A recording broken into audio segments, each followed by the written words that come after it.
Hello' friends, আজি আমি অকণমান ওলাই আহিছোঁ যিহেতু আজি বতৰটো অকণমান ঠাণ্ডা।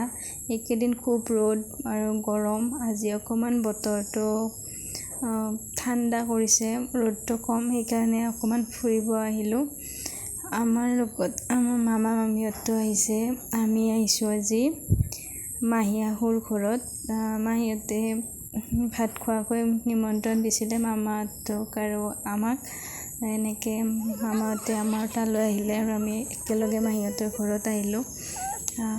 এয়া মামীহঁত যাই আছে, যিহেতু মাহীহঁতৰ ঘৰ পাহাৰৰ মাজতে, বেছি ওপৰত নহয়, অকণমান ওপৰত হয়। এনেকৈ পাহাৰবিলাক কাটি কাটি মানুহবিলাক ইয়াতে বহুত মানুহ আছে বাৰু। আৰু এয়া মাহীৰ ছোৱালীজনী। আমি যোৱা দেখা পাই কুকুৰটো ইমান ভুকিছে। আৰু এইখন বাৰীখন চাওকচোন, এইবিলাক গছবিলাক গোটেই ৰবৰৰ গছ হয়।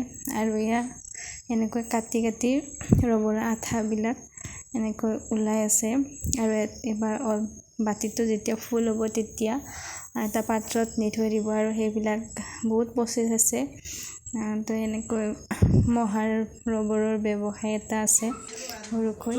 আৰু এয়া কুকুৰটোক চাওকচোন ইমান ভুকে। আৰু এয়া আমাৰ আজি দুপৰীয়াৰ সাজ।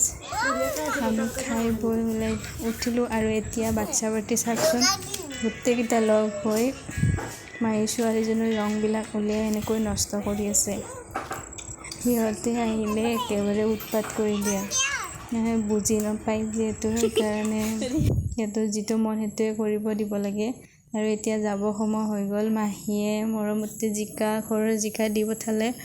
আৰু এতিয়া আমি গোটেইকেইজন ঘৰলৈ যাব ওলাইছোঁ।